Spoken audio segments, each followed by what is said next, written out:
سبحان اللہ ما اجمل کا ما حسن کا ما اکمل کا نحمدہ ونصلی علی رسولہ النبی الکریم الامین اما بعد فاعوذ باللہ السمیع العلیم من الشیطان الرجیم بسم اللہ الرحمن الرحیم قال اللہ تبارک و تعالی فی القرآن الحکیم ان اللہ وملائکتہ یصلون علی النبی یا ایہا الذین آمنوا صلوا علیہ وسلموا تسلیما اللہم صلی علی سیدنا و مولانا محمد معدن الجود والکرم وعلیہ واصحابہ وبارک وسلم۔ اللہ تعالیٰ کی حمد و ثنا سرور کونین جان عالم حضرت محمد مصطفیٰ صلی اللہ علیہ وسلم اور آپ کے جمیع آل و اصحاب کی بارگاہ ناز میں انتہائی عزت اور احترام کے ساتھ درود و سلام کے نذرانوں کے بعد، سامعین ذی وقار، ہمارے لیے انتہائی عزت اور احترام کے لائق سامعین محترم، دینی اور یقینی دوستوں، بزرگوں اور بھائیوں، نبی کریم صلی اللہ علیہ وآلہ وسلم کی سیرت مبارکہ کے سلسلے میں اگلے درس کے ساتھ ہم آپ کی خدمت میں پھر حاضر ہیں، اور ہم نے پچھلا درس غزوہ سویق اور اس سے متعلقہ حالات و واقعات، نیز غزوہ بنو سلیم اور سیدہ النساء رضی اللہ تعالی عنہا کی عقد مبارک کے حوالے سے گفتگو پر اختتام پذیر کیا تھا۔ آج اسی تسلسل کو آگے لیے بڑھیں گے اور نبی کریم صلی اللہ علیہ وآلہ وسلم کے دیگر اہم غزوات کا تذکرہ خیر کریں گے۔ نبی کریم صلی اللہ علیہ وآلہ وسلم کو یہ خبر ملی کہ قبیلہ بنو غطفان کی ایک شاخ، یہ بہت بڑا قبیلہ تھا، اور اس کی ایک شاخ بنو ثعلبہ بن سعید بن زبیان اور بنو محارب بن خصفہ کے کچھ لوگ ذی عمر کے مقام پر مسلمانوں کے خلاف جنگی حکمت عملی تیار کر رہے ہیں، اور ان کا مقصد مسلمان علاقوں پر حملہ کر کر یہاں کی لوٹ مار کرنا تھا۔ نبی کریم صلی اللہ علیہ وسلم بروقت ہی 450 صحابہ کرام کی معیت میں مدینہ شریف سے ان لوگوں کے اس فتنے کی سرکوبی کے لیے نکلے۔ اس کو غزوہ ذی عمر یا غزوہ غطفان کہا جاتا ہے۔ نبی کریم صلی اللہ علیہ وسلم نے اپنے پیچھے مدینے کے حالات و واقعات کی نگرانی کے لیے سیدنا عثمان بن عفان یعنی سیدنا عثمان غنی رضی اللہ تعالیٰ عنہ کو اپنا نائب مقرر کیا۔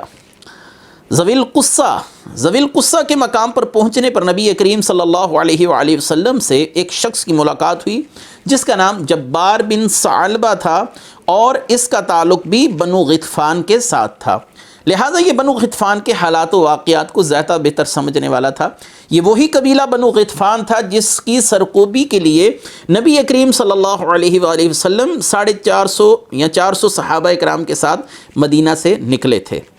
اور نبی کریم صلی اللہ علیہ وسلم کی راستے میں اس شخص کے ساتھ ملاقات ہونا یہ مسلمانوں کے لیے بڑی ہی خیر کا پیش خیمہ ثابت ہوئی۔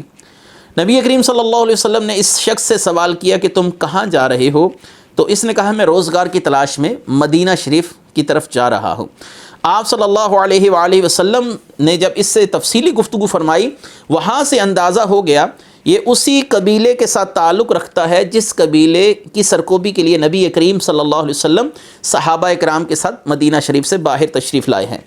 نتیجتاً اس شخص کے ساتھ گفتگو سے ایک فائدہ یہ حاصل ہوا کہ اس قبیلے کے لوگوں کی جو سوچ تھی اور اس قبیلے کے لوگوں کی جو فطرت تھی اس کو نبی کریم صلی اللہ علیہ وسلم فوراً بھانپ گئے۔ اس شخص نے کہا یا رسول اللہ صلی اللہ علیہ وسلم، میرے قبیلے کے لوگ انتہائی بزدل ہیں، اور آپ کی آمد کا سن کر یقیناً پہاڑیوں میں اور غاروں کے اندر جا کر چھپ جائیں گے اور آپ کے ساتھ مقابلہ کرنے کی ہمت نہیں کریں گے۔ لیکن اس کے باوجود نبی کریم صلی اللہ علیہ وآلہ وسلم نے اپنا سفر جاری رکھا تاکہ کفار پر اور ان قبائل پر مسلمانوں کا رعب اور دبدبہ جاری رہے، اور مسلمانوں کے متعلق آئندہ کوئی ایسے ناپاک عزائم کو پایہ تکمیل کے متعلق پہنچانے کے متعلق نہ سوچ سکے۔ تو نبی کریم صلی اللہ علیہ وسلم کے حسن اخلاق سے کچھ دیر کی گفتگو نہیں اس کے دل پر ایسا اثر کیا کہ جبار بن ثعلبہ نے نبی کریم صلی اللہ علیہ وسلم کے ہاتھ پر اسلام قبول کیا اور آپ صلی اللہ علیہ وسلم کے لشکر اسلام کے ساتھ رہنمائی کے لیے ساتھ ہی چل پڑا۔ جب اس علاقے کے لوگوں کو یعنی بنو غطفان اور بنو محارب بن خصفہ کے لوگوں کو خبر ہوئی کہ نبی کریم صلی اللہ علیہ وسلم کو ہماری خبر ہو چکی ہے اور آپ اپنے 400 مجاہدین کے ساتھ اس طرف تشریف لا رہے ہیں، تو نبی کریم صلی اللہ علیہ وسلم کی آمد کی خبر سن کر یہ لوگ پہاڑوں کی چوٹیوں اور غاروں میں جا کر چھپ گئے اور لشکر اسلام اس مقام پر ایک بہت بڑے چشمے کے پاس آ کر اپنا پڑاؤ ڈالتا ہے، اور اس چشمے کا نام ذی امر تھا۔ اسی لیے اس نسبت سے اس غزوے کو غزوہ ذی امر کہا جاتا ہے۔ اور اگر قبیلے کی نسبت سے دیکھا جائے، جس قبیلے کے خلاف آپ صلی اللہ علیہ وسلم وہاں پر تشریف لے کر گئے تھے، بنو غطفان، اگر اس نسبت سے دیکھا جائے تو اس کو غزوہ غطفان بھی کہا جاتا ہے، یا اس چشمے کی نسبت سے جہاں پر مسلمانوں نے پڑاؤ ڈالا تھا اس کو غزوہ ذی امر بھی کہا جاتا ہے۔ نبی کریم صلی اللہ علیہ وسلم نے جیسے ہی وہاں پر پڑاؤ ڈالا، آپ صلی اللہ علیہ وآلہ وسلم کے وہاں پر ٹھہرتے ساتھ ہی موسلا دھار بارش کا نزول ہوا۔ آپ صلی اللہ علیہ وآلہ وسلم نے اپنے بالائی کپڑے اتار کر ایک درخت کے اوپر لٹکا دیے تاکہ کچھ دیر میں یہ سوکھ جائیں، اور آپ صلی اللہ علیہ وسلم محو استراحت ہوئے۔ اسی درخت کے نیچے آپ صلی اللہ علیہ وسلم آرام فرما رہے تھے اور صحابہ کرام اپنی مشغولیت میں مشغول تھے۔ بنو غطفان کا ایک شخص جس کے متعلق نبی کریم صلی اللہ علیہ وسلم کا بڑا مشہور یہ واقعہ یہ درسی کتابوں میں بھی موجود ہے، اور درسی کتابوں میں بھی اس واقعے کے ذکر کو بیان کیا جاتا ہے۔ اس کا نام غورس تھا۔ غورس کو اس کے حواریوں نے کہا کہ نبی کریم صلی اللہ علیہ وسلم اس وقت تنے تنہا ہیں اور کسی شخص کی ان پر نظر بھی نہیں ہے۔ آپ صلی اللہ علیہ وآلہ وسلم پر اگر حملہ کر دیا جائے تو یقیناً آپ صلی اللہ علیہ وسلم کو کوئی شخص بھی نقصان دینے میں بأحسن طریقے کامیاب ہو سکتا ہے۔ تو غورس اس موقع کو غنیمت جانتے ہوئے اس نے اپنے گلے میں جو تلوار حمائل کی ہوئی تھی وہ لے کر نبی کریم صلی اللہ علیہ وآلہ وسلم پر حملہ آور ہونے کے لیے آپ کے قریب پہنچا، اور آپ صلی اللہ علیہ وآلہ وسلم کے سر مبارک کے قریب کھڑا ہو کر اپنی تلوار لہرا کر بولا، یا محمد من یمنعک منی اليوم، آج آپ کو مجھ سے بچانے والا کون ہے؟ آپ صلی اللہ علیہ وسلم نے فرمایا، فقال رسول اللہ صلی اللہ علیہ وسلم، اللہ، میرا رب اللہ مجھے بچانے کے لیے کافی ہے۔ یہ پرجلال جواب سن کر اور نبوت کے رعب کے سامنے وہ شخص کھڑا نہ ہو سکا، اور اس پر ایسا خوف طاری ہوا کہ اس کے ہاتھ سے تلوار نیچے گر گئی، اور آپ صلی اللہ علیہ وآلہ وسلم نے وہ تلوار اٹھا لی اور آپ نے فرمایا، اب تجھے مجھ سے بچانے والا کون ہے؟ اس نے کہا، میں گواہی دیتا ہوں آپ اللہ کے رسول ہیں، میں وعدہ کرتا ہوں کہ اب لشکر لے کر آپ پر چڑھائی نہیں کروں گا۔ نبی کریم صلی اللہ علیہ وسلم نے اس کی تلوار اسے واپس کر دی اور وہ اپنی قوم کی طرف لوٹ گیا۔ اس کے چہرے کی بدلی ہوئی رنگت اور اس کے آنے کے آثار اس کے دعوے کی تکذیب کر رہے تھے جو وہ دعویٰ کر کر گیا تھا کہ میں محمد صلی اللہ علیہ وآلہ وسلم کو نہیں چھوڑوں گا۔ اب جب وہ پہنچتا ہے تو اس کے قبیلے کے لوگ اس سے سوال کرتے ہیں کہ بتا تیرے ساتھ کیا معاملہ ہوا؟ اس نے کہا کہ میں نے محمد صلی اللہ علیہ وآلہ وسلم کو مارنے کے لیے جیسے ہی تلوار لہرائی تو میں نے ایک بہت بڑا طویل القامت شخص دیکھا، اور اس طویل القامت شخص کی وجہ سے مجھ پر رعب طاری ہو گیا، اور اس نے اپنے ہاتھ سے میرے سینے پر ضرب لگائی یا مکہ مارا جس سے میں دور جا گرا اور مجھ پر رعب طاری ہو گیا۔ محمد صلی اللہ علیہ وسلم نے میری تلوار اٹھا لی، اور پھر آگے وہی واقعہ جو میں بیان کرایا ہوں۔ تو نبی کریم صلی اللہ علیہ وآلہ وسلم کی میں رسالت پر ایمان لے آیا ہوں، آپ اللہ کے رسول ہیں۔ اس غزوہ میں مشرکین بھاگ گئے تھے، جنگ کرنے کی انہیں ہمت نہ ہوئی، چنانچہ سرور کونین جان عالم مع مجاہدین بخیر و عافیت مدینہ منورہ میں مراجعت فرما ہوئے واپس تشریف لے آئے۔ اس سفر میں نبی کریم صلی اللہ علیہ وسلم 15 دن مدینہ منورہ سے باہر رہے۔ مدینہ منورہ کا 15 دن انتظام و انصرام سیدنا عثمان غنی رضی اللہ تعالیٰ عنہ نے سنبھالا۔ اس کے بعد سریہ سالم بن عمیر ہے۔ سریہ اس جنگی مہم جوئی کو کہا جاتا ہے جو رسول اللہ صلی اللہ علیہ وسلم کی نگرانی میں کسی صحابی کو بھیجا جاتا ہے۔ آپ صلی اللہ علیہ وسلم کے حکم سے کوئی صحابی کسی مہم جوئی کے لیے جاتا ہے، اور نبی کریم صلی اللہ علیہ وآلہ وسلم کی حیات مقدسہ میں ان سریہ کی تعداد 40 سے زیادہ بتائی جاتی ہے۔ بہرحال دروس میں ساتھ ساتھ ہر وقت اور ہر موقع کی مناسبت سے ان سریہ کا ذکر آ رہا ہے۔ اس سال جس سریہ کا ذکر آ رہا ہے نبی کریم صلی اللہ علیہ وسلم کے اس غزوہ بنو غطفان کے بعد جو فوراً ایک سریہ کا ذکر ہے، یعنی ایک صحابی کی مہم جوئی، جنگ جوئی کا ذکر ہے، وہ ہے سریہ سالم بن عمیر۔ نبی کریم صلی اللہ علیہ وآلہ وسلم جب ہجرت کر کے مدینہ تشریف لائے تھے تو آپ کو یاد ہوگا کہ ہم نے اس مسئلہ پر بڑی وضاحت کے ساتھ گفتگو کی تھی کہ نبی کریم صلی اللہ علیہ وسلم نے یہودیوں کے ساتھ ایک معاہدہ کیا تھا۔ اس معاہدے کی بنیادی شرائط میں ایک شرط یہ بھی رکھی گئی، اللہ یحاربوہ و اللہ یظاہروا علیہ عدوہ، کہ نہ خود حضور صلی اللہ علیہ وسلم سے یہودی جنگ کر سکتے ہیں اور نہ ہی حملہ کرنے والوں کی امداد کر سکتے ہیں۔ یعنی یہودی پابند تھے، نہ مدد کریں گے کسی دشمن کی مسلمانوں کے خلاف، نہ خود مسلمانوں کے خلاف کوئی انتہائی قدم اٹھا سکیں گے۔ کچھ عرصہ تو یہودی اس معاہدے پر قائم رہے، لیکن وقت کے ساتھ ساتھ جب اسلام کا اثر و رسوخ رسول اللہ صلی اللہ علیہ وآلہ وسلم کی دعوت میں اضافہ ہوتا جا رہا تھا، اب یہودیوں کے تیور بدلنے لگے۔ وہ حسد کی اسی فطری آگ میں جل رہے تھے جو ان کی فطرتوں میں سرایت کیے ہوئے تھی۔ نبی کریم صلی اللہ علیہ وسلم کا حسد ان کو کسی طرح سکون نہیں لینے دیتا تھا، اور دوسری طرف یہ اس معاہدے کے پابند تھے۔ اب ان کے دل میں اس معاہدے کو توڑنے کے لیے خیالات جنم لینے لگے۔ یہ آہستہ آہستہ اپنے پر پرزے نکال رہے تھے، رسول اللہ صلی اللہ علیہ وسلم کے خلاف آہستہ آہستہ اقدامات شروع کر رہے تھے، تاکہ آج نہیں تو کل ہم اس معاہدے کے توڑنے کا اعلان کر دیں اور ہم کہہ دیں کہ ہم اس معاہدے کے پابند نہیں رہے۔ نبی کریم صلی اللہ علیہ وآلہ وسلم اور آپ کے صحابہ کو اذیتیں دینے کا سلسلہ اسی معاہدے کو توڑنے کی پہلی کڑی ہے، پہلی سیڑھی اگر اس کو سمجھا جائے تو۔ اس سلسلے میں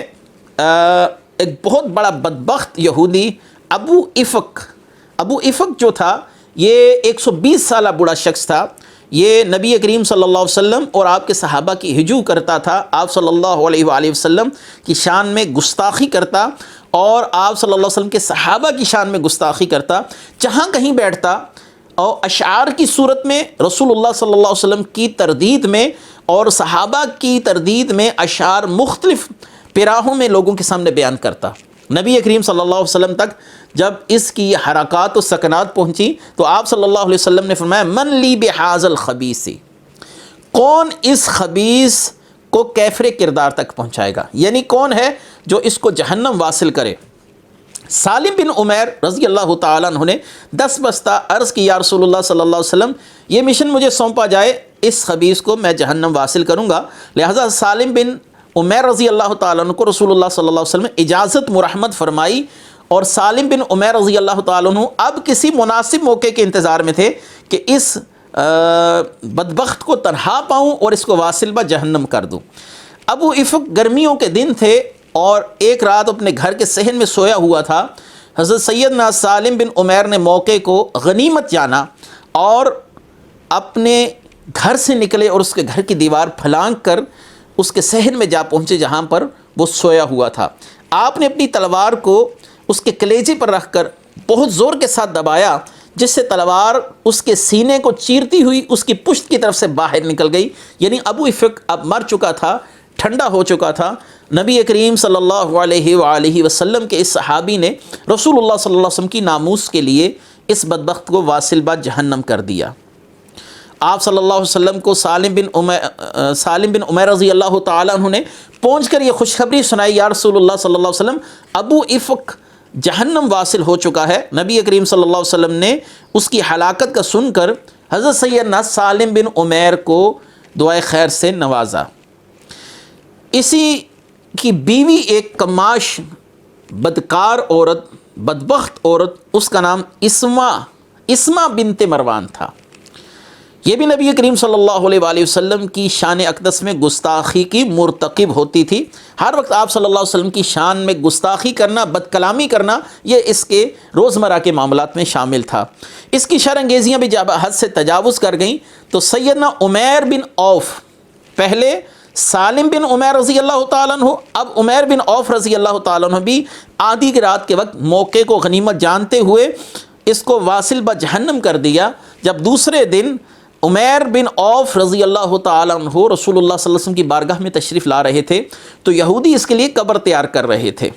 اس کے بیٹوں نے پوچھا اے عمیر کیا یہ معاملہ تو نے کیا ہے؟ عمیر بن عوف نے کہا ہاں میں نے ہی اس کو قتل کیا ہے۔ اگر یہ نبی کریم صلی اللہ علیہ وسلم کی شان میں توہین نہ کرتی، آپ صلی اللہ علیہ وسلم کی شان اقدس میں اول فول نہ بکتی تو یقیناً میں اس کو واصل با جہنم نہ کرتا۔ اسما کا تعلق بنو خطمہ قبیلے سے تھا۔ اس قبیلے کے لوگ ڈر کی وجہ سے اپنا اسلام ظاہر نہیں کرتے تھے، لیکن عمیر بن عوف کے اس اقدام کے بعد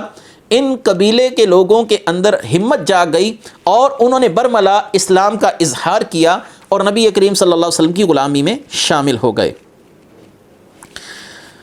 اگلا غزوہ ہے غزوۃ الفروع۔ یہ غزوۃ الفروع کیا ہے؟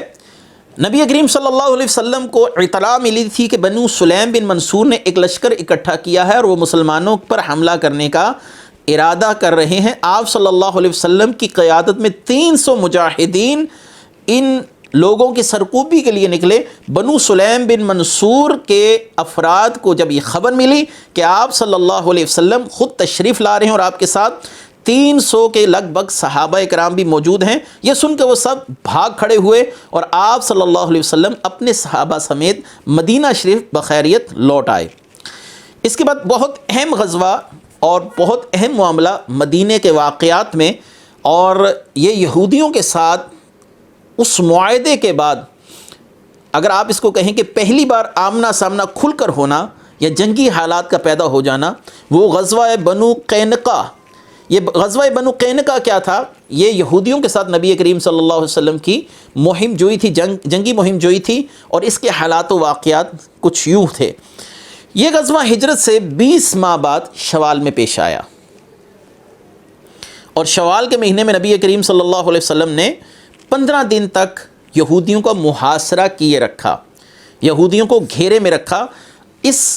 غزوے کے حالات و واقعات کیا ہیں؟ نبی کریم صلی اللہ علیہ وسلم اور فرزندان اسلام یعنی صحابہ اکرام کے لیے یہودیوں کے دلوں کے میں چھپا ہوا کینہ، حسد کوئی ڈھکی چھپی بات نہیں تھی۔ آئے دن چھوٹے چھوٹے واقعات اس طرف اشارے دے رہے تھے کہ یہودی آج نہیں تو کل اپنا معاہدہ توڑ دیں گے، لہٰذا یہودی خود اس انتظار میں تھے یہ معاہدہ ٹوٹ جائے اور نبی کریم صلی اللہ علیہ وسلم سے ہمیں آمنے سامنے برسر پیکار ہونے کا موقع ملے، ہم ان کے ساتھ جنگ کریں اور رسول اللہ صلی اللہ علیہ وسلم کا بڑھتا ہوا اثر و رسوخ، آپ صلی اللہ علیہ وآلہ وسلم کا جو دین پھیل رہا ہے اس کو کسی طرح روکا جا سکے۔ لیکن یہ معاہدہ چونکہ ان کے پاؤں کی ایک زنجیر تھا، اس لیے یہودی اس معاہدے کو توڑنے کے لیے ہر طرح کے ہتھ کنڈے اپنا رہے تھے۔ لہٰذا یہ واقعہ بھی بنو قینقاع غزوہ کی جو ابتدا بنی، یہ بھی ان واقعات کا ایک تسلسل ہے، حصہ ہے کہ نبی کریم صلی اللہ علیہ وآلہ وسلم کے خلاف گویا یہودیوں نے کھل کر اعلان جنگ کر دیا۔ حالات و واقعات کچھ یوں ہوئے کہ ایک دفعہ ایک مسلمان خاتون نبی کریم صلی اللہ علیہ وآلہ وسلم کی کلمہ گو جو خاتون تھی، یہ نواحی بستی میں مسلمان خاتون اپنی کچھ چیزیں بازار کے اندر خرید و فروخت کر رہی تھی۔ یاد رہے کہ اس سے پہلے یہودیوں کے اوچھے ہتھکنڈوں کو رسول اللہ صلی اللہ علیہ وآلہ وسلم جان چکے تھے اور آپ صلی اللہ علیہ وسلم انہیں دعوت فکر بھی دے چکے تھے۔ کسی کے ذہن میں یہ خیال نہ آئے کہ یہ معاہدہ مسلمانوں کی طرف سے توڑا گیا اور مسلمان اس معاہدے کو توڑنے کے محرکات خود بنے۔ اس سے پہلے کے واقعات اس خاتون کے ساتھ جو یہودیوں نے معاملہ کیا، اس سے پہلے بھی نبی کریم صلی اللہ علیہ وآلہ وسلم کو جب یہ بات پتہ چلی کہ یہودی اپنا معاہدہ توڑنا چاہ رہے ہیں، کل عدم کرنا چاہ رہے ہیں، تو آپ صلی اللہ علیہ وسلم نے بازار میں تشریف لے جا کر خود یہودیوں کے ایک بہت بڑے گروہ سے خطاب فرمایا، اے گروہ یہود، اللہ کے غضب سے ڈرو، کہیں وہ تم پر ایسا عذاب نازل نہ کرے جیسا کہ اس نے مکہ کے مغرور قریشیوں پر نازل کیا، اور اسلام کو قبول کر لو۔ تم اچھی طرح جانتے ہو میں کہ اللہ کا نبی ہوں، میرے بارے میں تم اپنی کتاب تورات میں یہ بات لکھی ہوئی پاتے ہو، اللہ تعالیٰ نے مجھ پر تمہیں ایمان لانے کا حکم دیا۔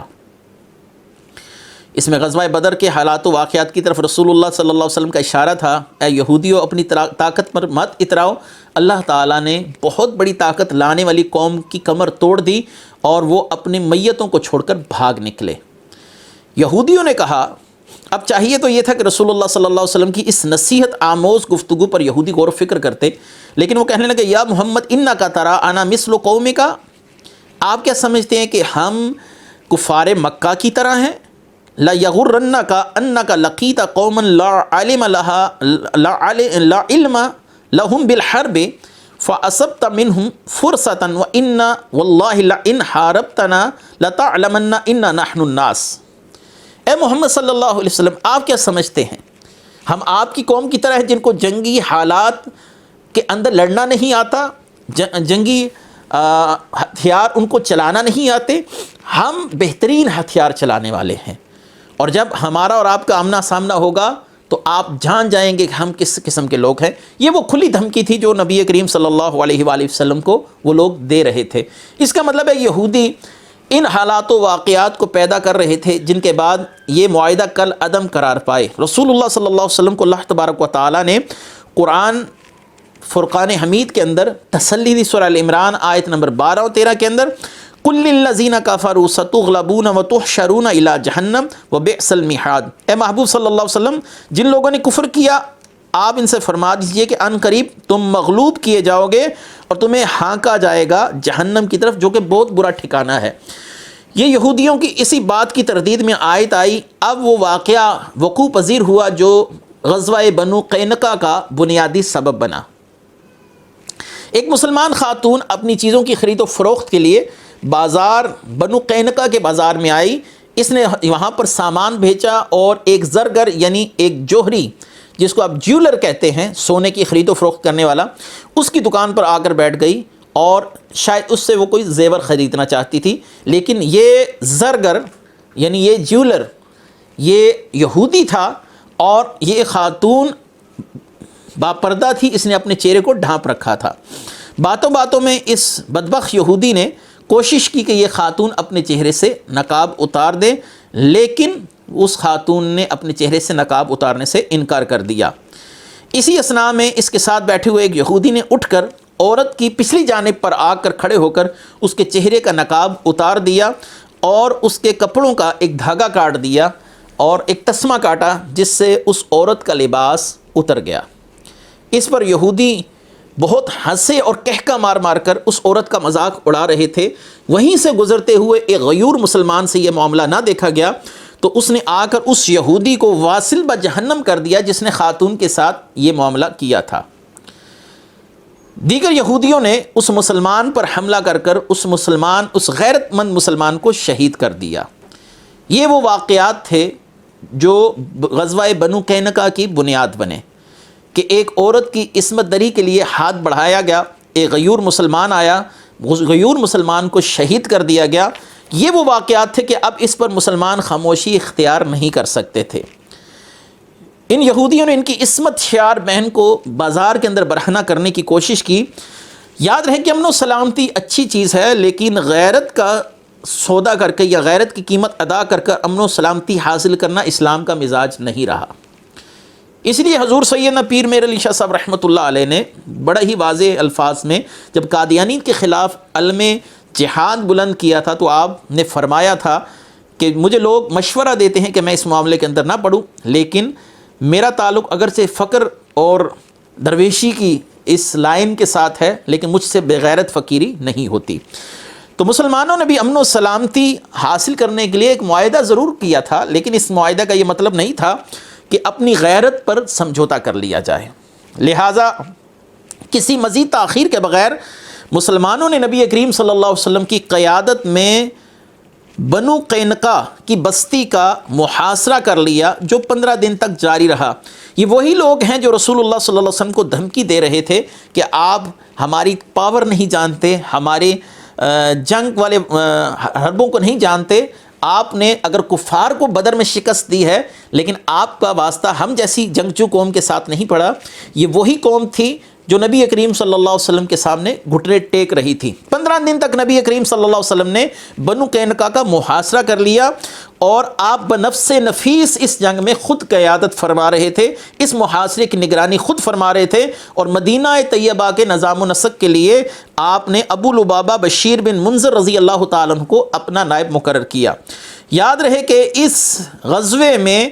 جو علم تھا، مسلمانوں کا جھنڈا تھا، وہ اللہ تعالیٰ کے محبوب، اللہ کے رسول کے محبوب، شیر خدا اور شیر رسول حضرت سیدنا حمزہ رضی اللہ تعالیٰ عنہ نے تھام رکھا تھا۔ بنو قینقاع کے مردوں کی تعداد 700 تھی، ان میں سے 300 لوگ زرہ بکف تھے، انہوں نے لوہے کا لباس پہن رکھا تھا، اور 400 بغیر زرہ کے تھے، ان کے پاس اسلحے کے بے پناہ ذخائر تھے، لیکن دبدبائے نبوت اور جلال نبوت کے سامنے یہ لوگ زیادہ دیر نہیں ٹھہر سکے، اور نبوت کے سطوت و جلال سے ان کے دل لرز اٹھے، اور 15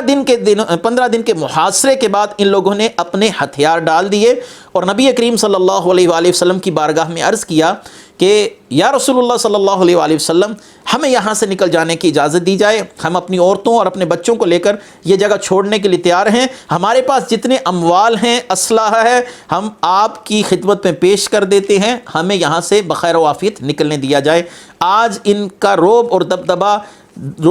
نبی کریم صلی اللہ علیہ وسلم کے رعب اور دبدبے کے سامنے